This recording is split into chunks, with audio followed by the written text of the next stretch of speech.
이것은 스승의 목소리이다. 외침과 어루만짐이다.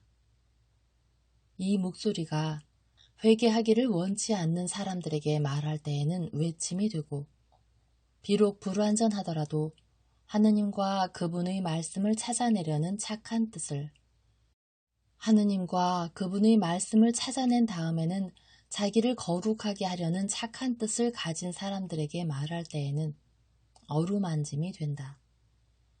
이 사람들에게는 말씀이 친구의 어루만짐이 되고 예수의 축복이 된다. 총독은 수염을 깎은 얼굴에 회의적인 미소를 띠고 천천히 들어오면서 두 손으로 시트론의 잎을 비비고 그 냄새를 기분 좋게 맡는다. 그는 한 해시계 쪽으로 가서 그것을 들여다보고 나서 몸을 돌린다. 그는 어떤 우상상의 발치에 놓여있는 벌겋게 다른 숯불에 알로 된 향 몇 개를 던진다. 시트론 물을 가져오게 하여 목구멍을 가신다. 그는 자기의 아주 굽슬굽슬한 머리 모양을 매우 깨끗한 금속 거울에 비추어 본다. 그는 사람들이 죽이려고 그의 재가를 기다리고 있는 선고받은 사람을 잊은 것 같다. 안마당은 앞쪽으로 환히 열려 있고 현관 높이보다 높은 디딤판 셋만큼 더 높은 데 있고, 현관은 길 쪽으로 열려 있는데 길에 비하여 벌써 또 디딤판 셋만큼 높으므로 히브리 사람들은 이 모든 것을 고스란히 보고 몸을 떤다. 그러나 창과 투창이 무서워서 감히 반역을 못한다. 마침내 큰 방을 이리저리 왔다 갔다 하고 나서 빌라도는 직접 예수 앞으로 가서 쳐다보며 두 백부장에게 이 사람이요? 하고 묻는다. 이 사람입니다. 이 사람을 고발하는 자들을 오라고 하시오. 하고 말하면서 그는 단 위에 놓여있는 의자에 가서 앉는다. 그의 머리 위에서는 로마의 휘장이 그 금빛 독수리와 강력한 약어로 쓰이는 단어 첫 글자들과 더불어 교차된다. 저들은 오지 못합니다. 부정을 탄답니다. 그래? 그게 낫지. 여기에 염소 냄새를 없애느라고 많은 향유를 쓸 걸 아끼게 됐소. 그래도 가까이는 오라고 하시오. 요 밑에. 그리고 그들이 들어오기를 원치 않으니 들어오지 못하도록 주의하시오. 이 사람이 소요의 구실이 될 수도 있소. 한 병사가 로마 총독의 명령을 전하러 간다. 다른 병사들은 안마당 앞에 일정한 간격을 두고 늘어서는데 9개의 영웅상과 같이 아름답다. 사제장들과 율법학자들과 원로들이 앞으로 나와 비굴하게 굽실거리고 총독 관저 앞 현관의 세 단 저쪽에 있는 작은 광장에서 발을 멈춘다. 말하시오. 말은 하는데 짧게 하시오. 벌써 당신들은 밤을 어지럽게 하고 정문을 억지로 열게 한 죄가 있어. 하지만 내가 확인하겠소. 그리고 위임자와 수임자가 법령 불복종에 대한 책임을 질 것이오. 빌라도는 여전히 현관을 벗어나지 않는 범위에서 그들을 향하여 간다. 우리는 이 사람에 대한 우리의 재판을 그 숭고한 황제를 각하께서 대리하시는 로마의 심사에 걸려고 왔습니다. 이 사람에 대해 무슨 죄목으로 하는 거요? 내가 보기에는 해를 끼치진 않는 사람 같은데 이 사람이 악인이 아니면 이리로 데려오지 않았을 겁니다. 고발을 하려는 맹렬한 욕망을 가지고 앞으로 나아온다. 어서 천민들 그거 밀어내시오. 광장에 다녀서 6걸음 밖으로 두 백인대가 무기를 들어라. 병사들은 빨리 복종하여 100명은 가장 높은 바깥쪽 단 위에 현관을 등지고 늘어서고 또 100명은 빌라도의 관저 입구에 큰 대문이 있는 작은 광장에 늘어선다. 입구에 큰 대문이라고 말했지만 뜰과 뜰 사이의 회랑 또는 개선문이라고 해야 할 것이다. 왜냐하면 그것은 옆에 철책이 달린 대단히 넓은 출입구이기 때문인데 그것이 지금은 활짝 열려 있어서 적어도 너비가 6미터라는 현관의 긴 통로 덕택으로 안마당으로 들어갈 수가 있다. 그래서 높은 안마당에 무슨 일이 일어나는지 잘 보인다. 넓은 현관 저쪽에는 위협적이고 악마 같은 눈으로 안쪽을 들여다보는 유다인들, 열병식을 위한 것처럼 나란히 서서 비겁한 암살자들에게 200개의 창끝을 내대고 있는 무기의 방벽 너머로 들여다보고 있는 유다인들의 야만적인 얼굴들이 보인다. 이 사람을 무슨 죄목으로 고발하오? 다시 묻겠소. 저 사람은 우리 조상들의 율법에 대해 죄를 지었습니다. 그래. 당신들은 그것 때문에 나를 이렇게 성가시게 굴러왔단 말이오. 데리고 가서 당신들 법에 따라 재판하시오. 우리는 어떤 사람을 사형에 처할 권리가 없습니다. 우리는 유식하지 못합니다. 히브리 법률은 로마의 완전한 법률에 비하면 모자라는 아이와 같습니다. 무식한 사람들로서 또 우리의 지배자인 로마의 신민으로서 우리에게 필요한 것은 아이고 언제부터 당신들이 그렇게 나긋나긋하게 됐소. 하지만 거짓말쟁이들인 당신들이 옳은 말 한마디는 했구려. 당신들에게는 로마가 필요하다고 말이오. 그렇소. 당신들을 거북하게 하는 이 사람을 죽이기 위해서 말이오. 알았소. 그러면서 빌라도는 안마당의 대리석으로 된 흰 벽돌 사이로 청록색의 장방형 띠 모양으로 보이는 맑은 하늘을 쳐다보면서 웃는다. 이 사람이 당신들의 법률을 어겨서 무슨 죄를 지었는지 말하시오. 우리는 이 사람이 우리 백성들 가운데서 혼란을 일으키고 자기가 그리스도다, 유다인들의 왕이다 하고 말하면서 카이사르에게 세금을 내지 못하게 하는 것을 발견했습니다. 빌라도는 안마당 가운데에 서 계시는 예수 곁으로 다시 온다. 예수께서는 그분의 유순함이 하도 분명히 나타나기 때문에 묶이기는 하셨어도 병사들이나 경호인 없이 거기 남겨져 계신 것이다. 그리고 예수께 묻는다. 당신이 유다인들의 왕이요? 그 말은 당신 스스로 하는 것이요? 아니면 다른 사람들이 암시를 주어서 하는 말이요?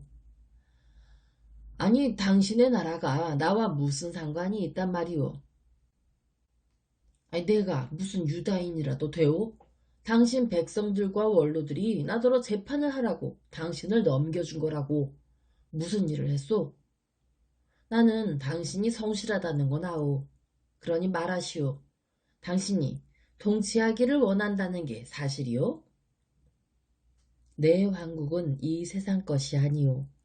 만일 내 왕국이 이 세상 것이라면 내 신하들과 군대들이 싸워서 나를 유다인들의 손에 넘어가지 않게 했을 것이오.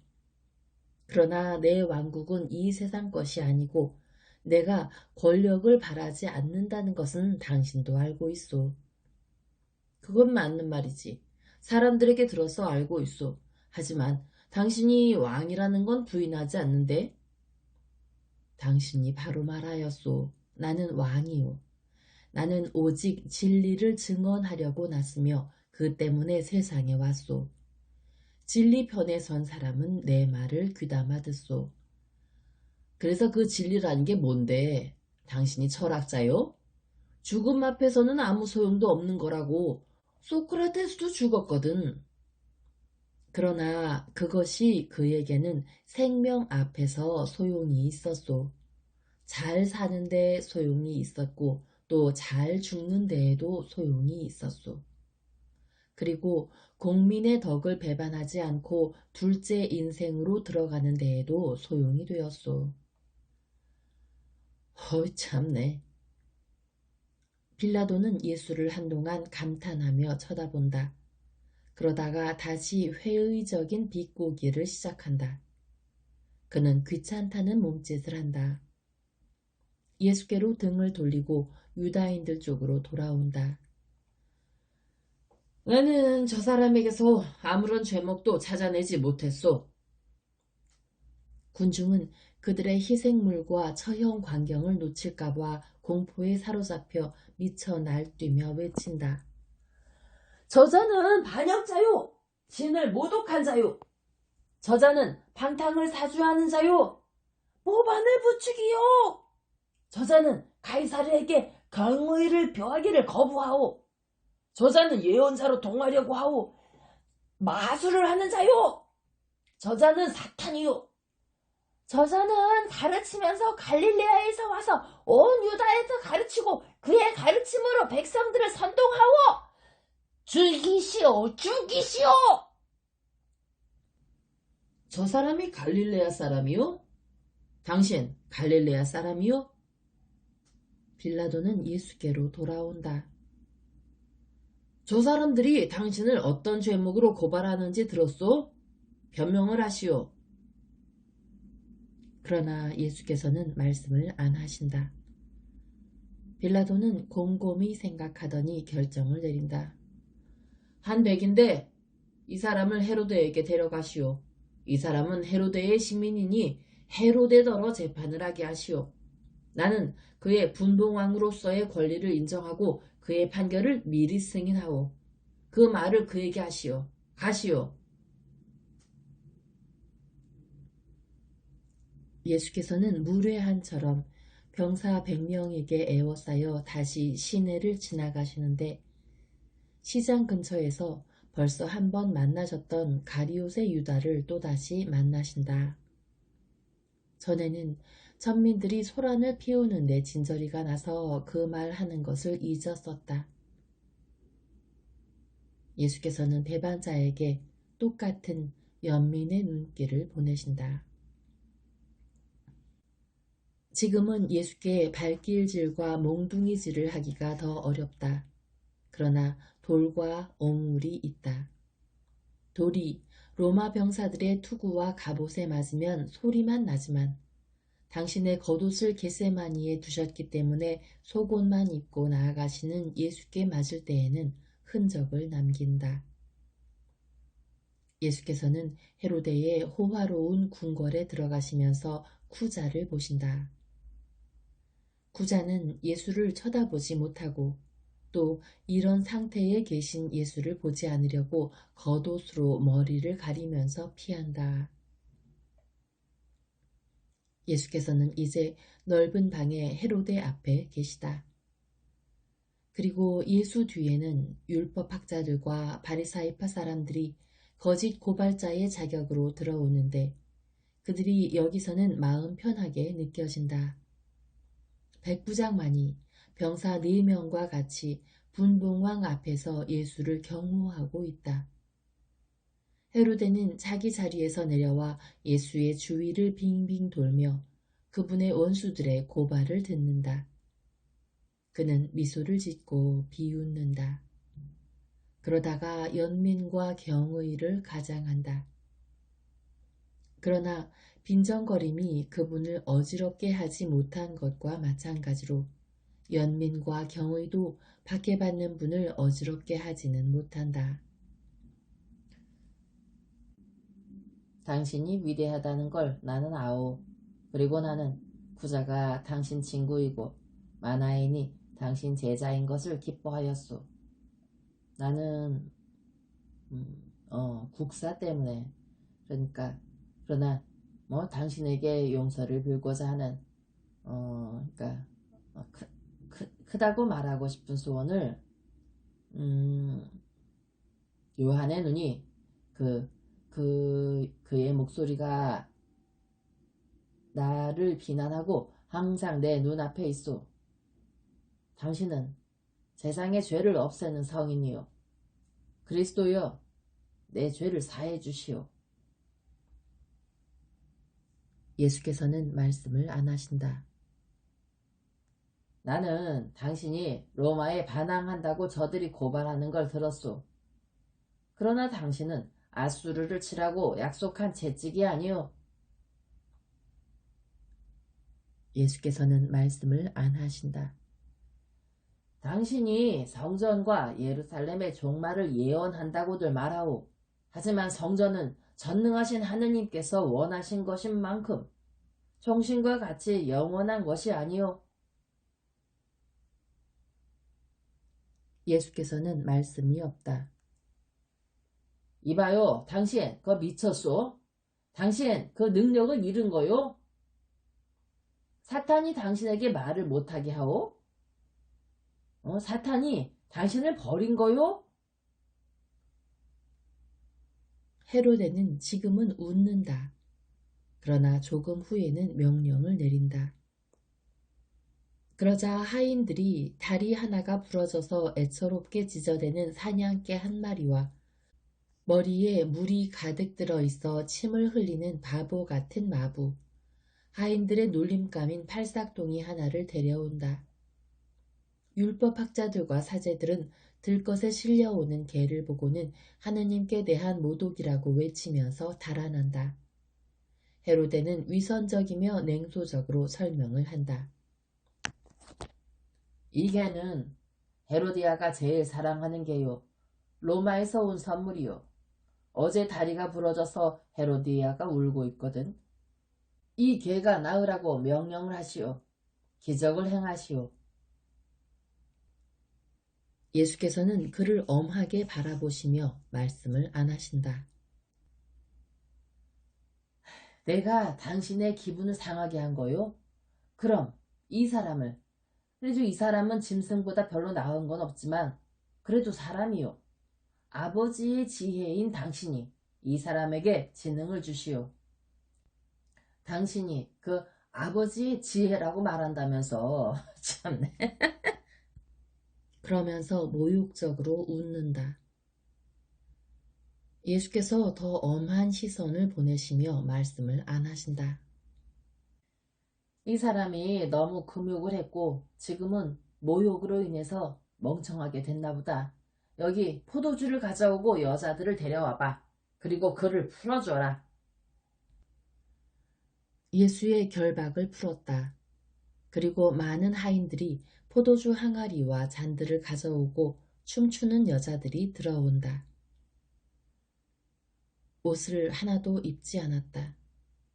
여러 가지 색깔의 아마술이 그들의 가냘픈 몸을 허리에서 엉덩이까지 두른 것이 유일한 옷이다. 다른 것은 아무것도 없다. 아프리카 여자이기 때문에 피부가 갈색이고 어린 영양처럼 유연한 그 여자들은 말없이 음탕한 춤을 추기 시작한다. 예수께서는 잔들을 물리치시고 말없이 눈을 감으신다. 헤로데의 조정 사람들은 예수께서 분개하는 모습을 보고 웃는다. 당신이 원하는 여자를 골라봐. 그리고 사시오. 사는 법을 배우라고. 하고 헤로데가 넌지시 말한다. 예수께서는 하나의 조각상 같다. 팔짱을 끼고 눈을 감으신 채 음란한 춤을 추는 여자들이 그들의 알몸으로 예수의 몸을 스칠 때에도 움직이지 않으신다. 그만해. 나는 당신을 하느님으로 취급했는데 당신은 하느님으로 행동하지 않았고 사람으로 취급했는데 사람으로 행동하지도 않았소. 당신은 미친 거요. 분봉왕이 그의 신문을 미친 사람으로 판단했다는 것을 본시오 빌라도가 알도록 흰 옷을 하나 가져와 이 사람에게 그 옷을 입혀라. 백부장, 종독에게 헤로데가 겸손하게 그에게 경의를 표하고 로마를 존경한다고 말하시오. 가시오.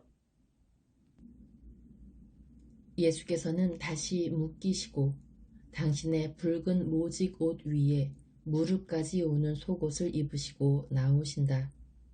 그리고 그들은 빌라도에게로 돌아온다.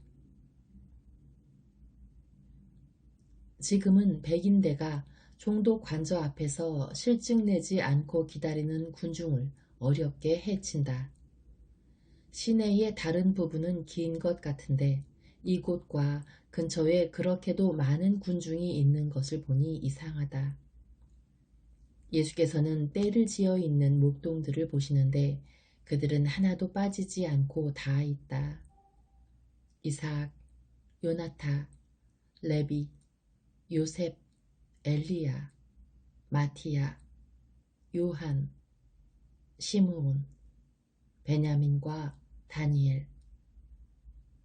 그들은 갈릴레아 사람들의 작은 집단과 같이 있는데 이들 중에서 알페오와 알페오의 요셉은 알아보겠는데 그들과 같이 있는 다른 두 사람은 모르겠다.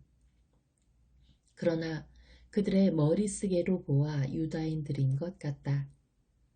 그리고 좀 더 멀리 떨어진 곳에 하인인 듯한 로마 사람과 같이 기둥 뒤에 반쯤 가려진 채 현관 안으로 슬그머니 들어간 요한을 예수께서 보신다. 예수께서는 요한과 위에 말한 사람들에게 미소를 보내신다. 당신 친구들에게. 그러나 얼마 안 되는 그 친구들과 요한나와 마나엔과 쿠자가 부글부글 끓고 있는 증오의 바다 한가운데에서 무엇이란 말인가.